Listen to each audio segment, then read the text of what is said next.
To this day, there has been only one Hoosier to serve Indiana politically and make it all the way to the White House as President of the United States. That someone was Benjamin Harrison. Many say that he was a cold and dull man who was surrounded by more flamboyant presidents during that era. Yet there are others who say that he was a wild patriot who relished in the heat of combat during his Civil War years, and that he could captivate tremendous crowds with his oratory manner. Who was the real Benjamin Harrison? I'm Rick Maultra. On today's edition of Hoosier History, we will examine the life and times of General and President Benjamin Harrison.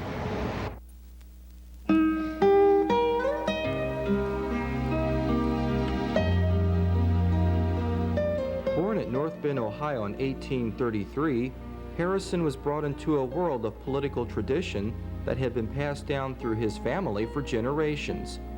His great-grandfather and namesake was Benjamin Harrison V, one of the 56 signers of the Declaration of Independence, and three-time governor of Virginia. William Henry Harrison, Ben's grandfather, was the youngest son of Benjamin Harrison V. William Henry Harrison had a brilliant military career, as well as serving as governor of the Indiana Territory from 1802 to 1811. In 1840, William Henry Harrison was elected 9th President of the United States. Ben's father, John Scott Harrison, was the son of William Henry Harrison. He was born in Vincennes, Indiana, and served as a U.S. Congressman in Ohio. John Scott Harrison owns the distinction of being the only man who was the father and son of U.S. presidents. Benjamin's family ties to his grandfather, William Henry, would come back to haunt him in later years when Ben launched his own political career.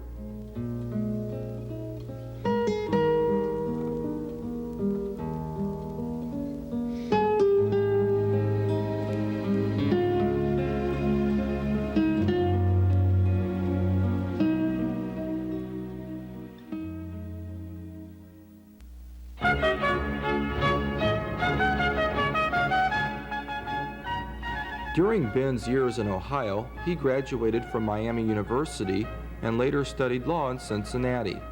In 1853, he married Carolyn Scott of Oxford. Soon after, in 1854, at 21, he moved to Indianapolis. Carolyn gave Ben 2 children, Russell in 1854 and Mary in 1858. In 1862, he answered a call of Governor Oliver P. Morton to join the 70th Indiana Volunteer Regiment of the Union Army. This was the beginning of an illustrious military career for Benjamin Harrison that saw him elevated to general during the Civil War years. Harrison's political career started out with a victory that saw him serve as a court reporter for the Indiana Supreme Court. Following that, in 1876, he ran for Indiana's gubernatorial seat, but was defeated by James Blue Jeans Williams. 1880 saw Harrison appointed by a Republican-dominated state legislature to the U.S. Senate. From there, with the help of supporters, the Indianapolis attorney became the Republican nominee for President of the United States in 1888.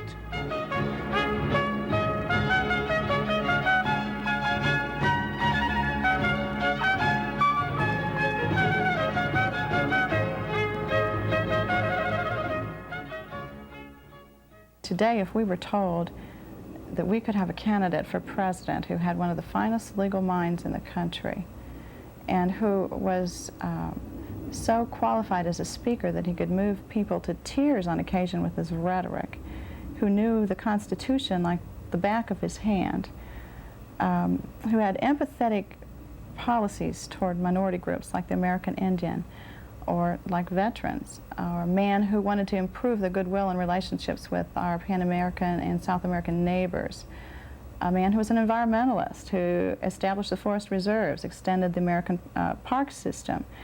This kind of personality, who also, however, wanted to strengthen our defenses and establish the first two-ocean navy. A man of this character who also disdained politics to the point that he was called the Sunday school politician because he did not believe in giving away the spoils of office. He was not a political manipulator. He didn't get along well with the political manipulators. I think we would think we had a fine candidate for public office. and probably he would outshine a lot of contemporary candidates. Benjamin Harrison was not by nature an egotistical man. He was a kindly man, a witty man, a brilliant man, probably one of the finest lawyers ever to sit in the White House. And when you are running a government of laws, it's not such a bad thing to be a brilliant lawyer. His speeches were well thought out, they were intelligent, well accepted by the populace. He was personally a very popular man. But as a politician, he did not have the ability to promote graft that it took to be a really good politician in the 19th century.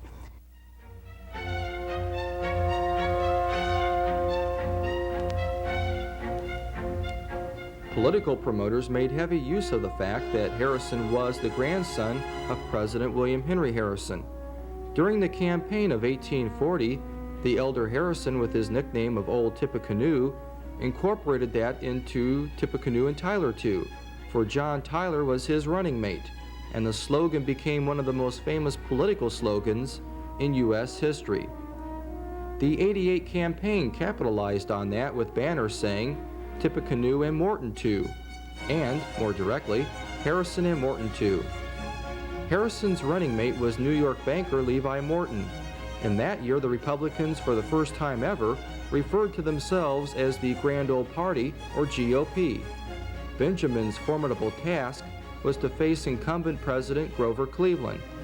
Cleveland's campaign was well financed, but Harrison and the Republicans raised $3 million that year. Both sides were able to dazzle voters with trinkets and treasures.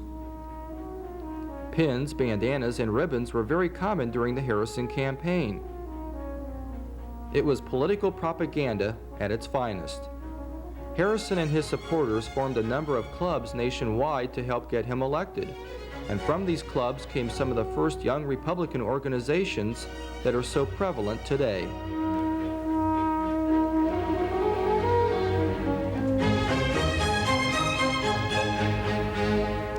A very effective tool for Harrison's 1888 presidential campaign were the front porch speeches that he made from his house on North Delaware Street. A club known as the Harrison Marching Society would greet dignitaries as they arrived here at Union Station, then march them down to Harrison's house where he would visit with them and then make his famous speeches. It was this marching society that was the forerunner for today's Columbia Club.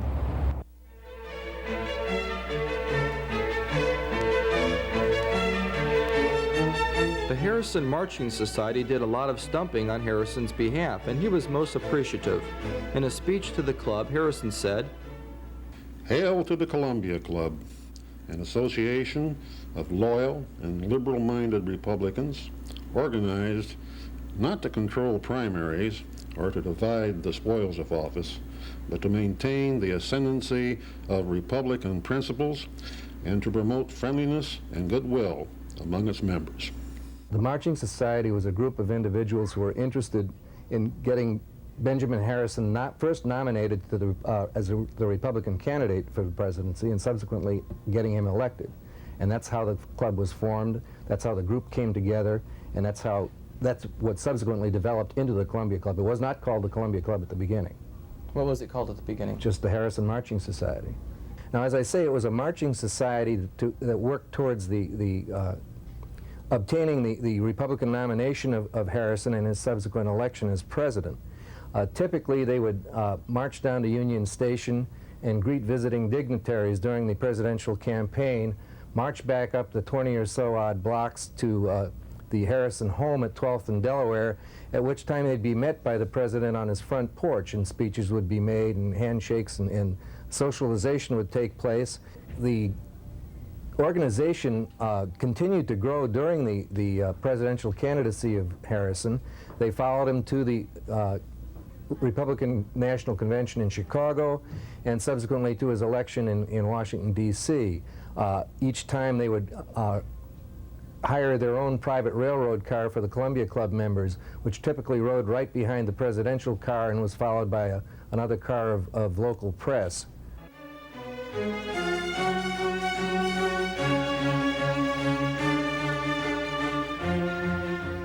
In the presidential election of 1888, as Harrison's campaign got underway, he made this hopeful prediction. We have now joined a contest of great principles. The American people will encamp upon the high plains of principle and not in the low swamp of personal defamation or detraction. Well, he was only partly right, for some of Harrison's Republican buddies called Cleveland the Beast of Buffalo, said he got drunk all the time, and even accused him of beating his wife. The Democrats tried to get back at Harrison. They said he was as cold as a fish, anti-labor, a religious bigot, and favored unrestricted immigration by the Chinese to keep wages low in America. Harrison's front porch campaign in Indianapolis was extremely effective. He received thousands of visitors at his front door on Delaware Street, where he made scores of brief speeches, mainly about the tariff and free trade. His Republican managers distributed copies of the speeches, which were widely quoted in newspapers nationwide.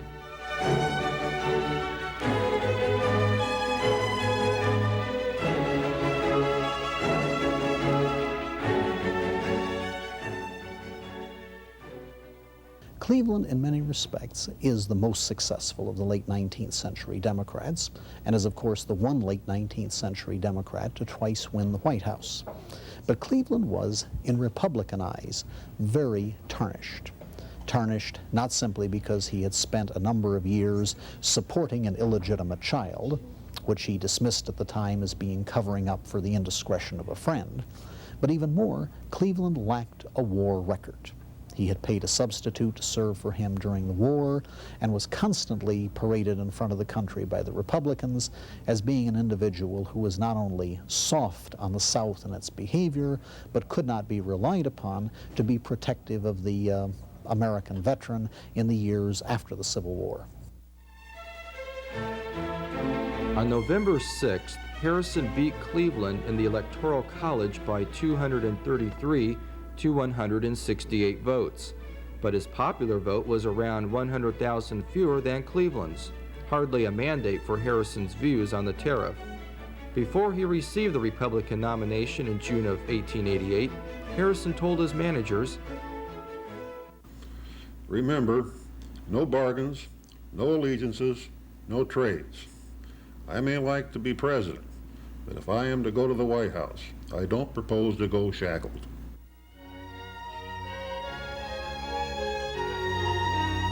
The election of 1892 saw the return of Grover Cleveland to the White House. The country's labor force backed him, which probably attributed to Harrison's defeat more than anything. However, Harrison's first wife, Carolyn, was seriously ill during this time, and her subsequent death 2 weeks prior to the election undoubtedly took the wind out of Harrison's will. He gave no front porch speeches as he had in 1888.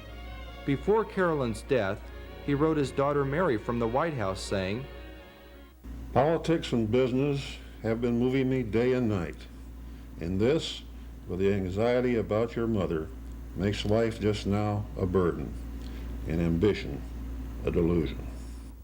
When the Harrisons came to the White House in 1889, Mrs. Harrison took a look around and said, "We're going to be gone in 4 years, but within those 4 years, I am going to clean up the White House." And literally she did. She got rid of the rats, she got all the china out, had it repaired, found where all the furniture was, refurbished the place, arranged it so that a family could live there, and unfortunately she died before the administration was finished. This was a tragedy for Benjamin. He had been aware for a long time that she was going to die soon. I think his heart simply wasn't in it the last year of his presidency. I think there's much to be said for his character that history has not given him credit for. And when he lost the re-election bid in 1892, circumstances were not in his favor. His wife was ill. She died right before the election. As I understand it, he didn't make a single campaign appearance in his own behalf.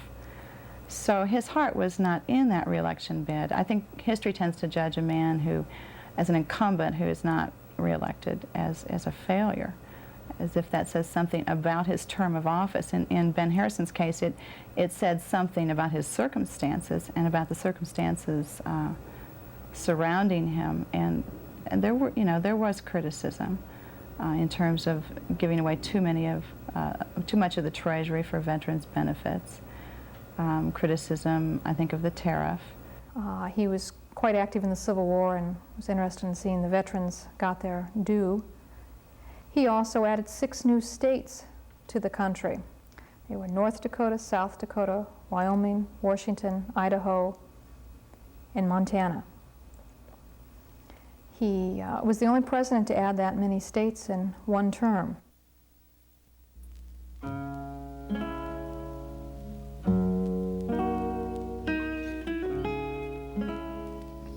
Benjamin Harrison's cold personality, whether real or imagined, alienated party workers in the 1892 election. Matthew Quay had managed Harrison's 1888 campaign skillfully, but wasn't sure if he wanted to work for Harrison another 4 years. He called Harrison the White House iceberg. When Harrison told Quay that God had put him where he was, Quay snapped, "Let God re-elect you then," and stomped out of the White House. On the other hand, some historians and authors note that his reputation as a cold, demanding person is not entirely true.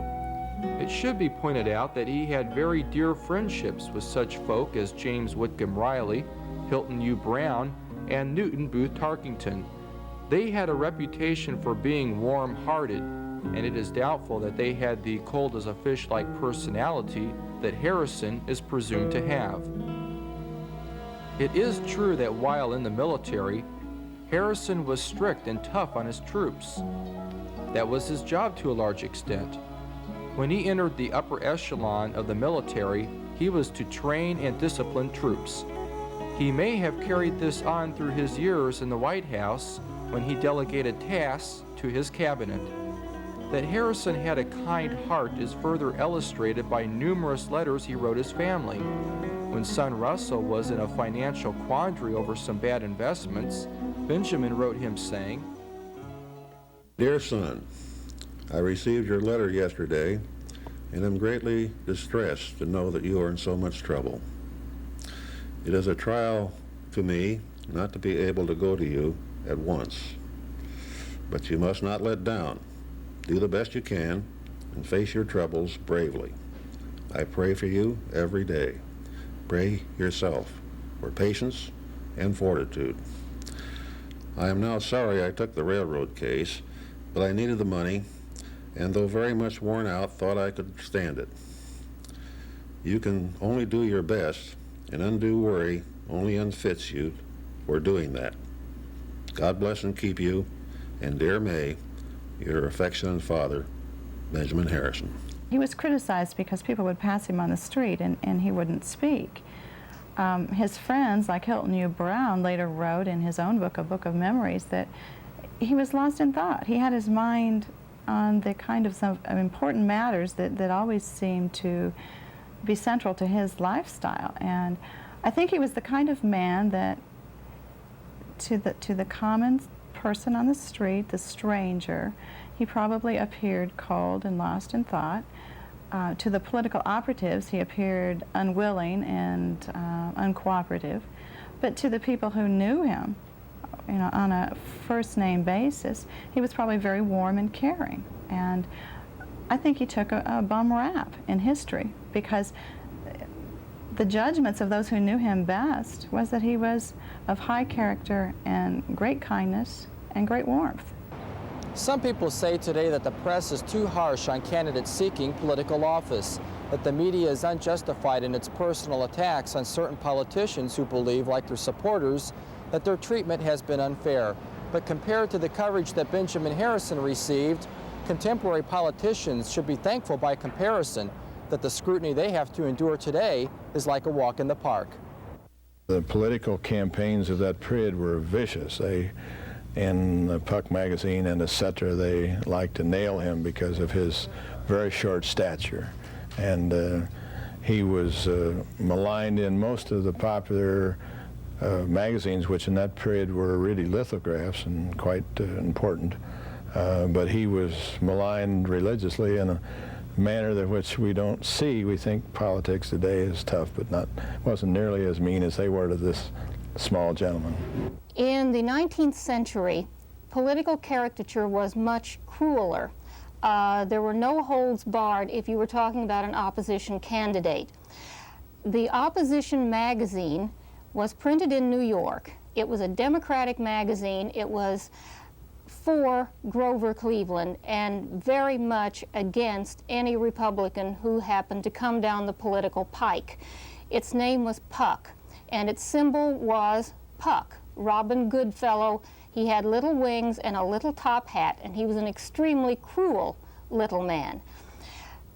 The Republican magazine, also published in New York, was called Judge, and it considered itself much more dignified until, of course, it was talking about Democrats, and it was equally cruel to Democrats as Puck was to Republicans.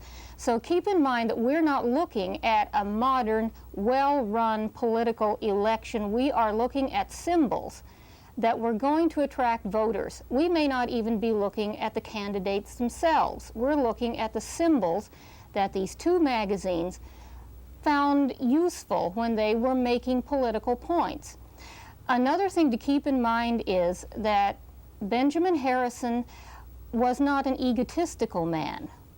He was represented as a tiny little man in an oversized hat, and this was his grandfather's hat. William Henry Harrison had been territorial governor of Indiana and had controlled a huge amount of territory, sometimes as much as a third of the territory of the United States at one time. He'd also won the Battle of Tippecanoe and had practically invented political symbolism himself with the log cabin and hard cider campaign in 1840. Therefore, when Benjamin came along in 1888, Benjamin seemed a little less significant than his more famous grandfather. This is why in the Puck cartoons you're going to see Benjamin Harrison, who was a man of great dignity and intelligence and respected by everyone who knew him, as a tiny little man in an oversized hat. President Benjamin Harrison's home was and is located at 1230 North Delaware. In 1875, Harrison completed that new home, which he and his wife Carolyn had been planning since 1868. Since Carolyn Harrison died in Washington, Benjamin returned to the Indianapolis home alone.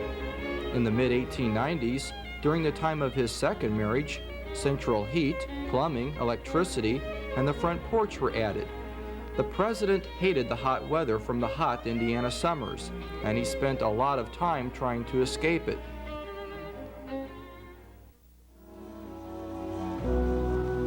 The home of President Benjamin Harrison has been designated a National Historic Landmark and appears today very much as it did when the president resided in it, with most of the original furnishings. The home is open for tours on weekdays and Sundays.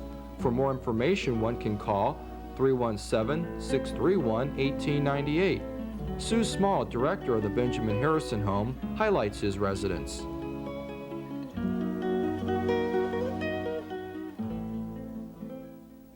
About 85% of the furnishings that you see in the home are the original Harrison pieces.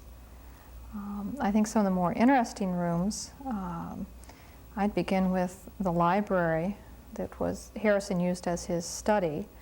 Of course, it has books in it. It has a magnificent bookcase that was built especially for the room.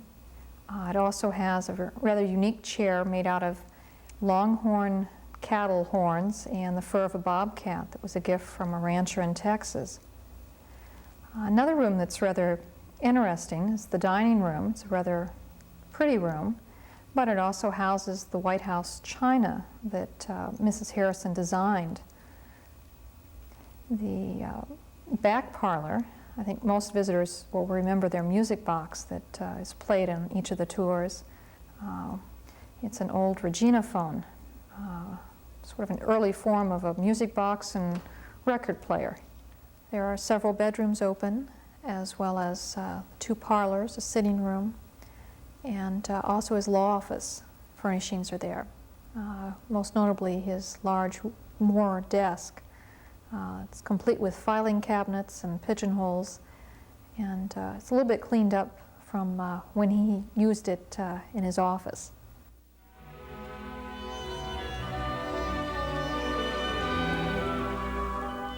Satisfied that he had done his best with the tide against him, Harrison spent the remaining lonely days in the White House preparing for his return as a widower to Indianapolis and privacy in March of 1893. He returned to his law practice where he carefully chose his clients. His legal income was substantial. The academic world offered acceptable honors, and he became a trustee of Purdue University. He was paid to go on the lecture circuit, though his personal letters indicate he hated doing so.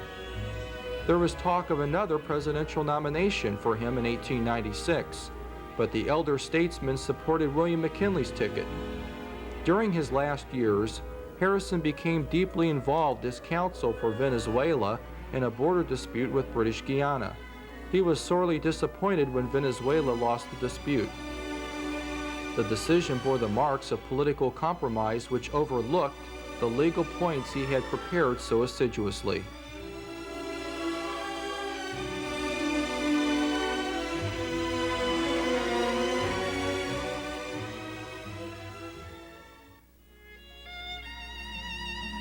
In 1896, Benjamin Harrison married his deceased wife's niece, Mary Dimmick, and they had a daughter, Elizabeth, in 1897.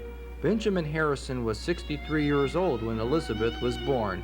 The two spent many a happy moment at the Harrison Retreat in New England. In 1901, while enjoying retirement, Benjamin Harrison was taken ill with a cold and fever. He died at his home on North Delaware on March 13th. The funeral, a major event for his chosen city, included a lying in state at the State House, followed by services at the First Presbyterian Church where he was an elder, with President McKinley in attendance, and burial at Crown Hill Cemetery. Thousands of people lined the streets of Indianapolis and stood for hours waiting to pay their final respects.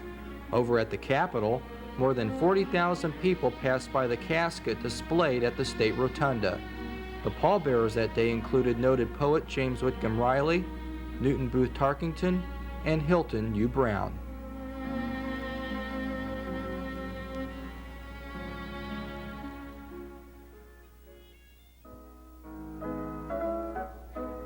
Benjamin Harrison came to be known as the Centennial President.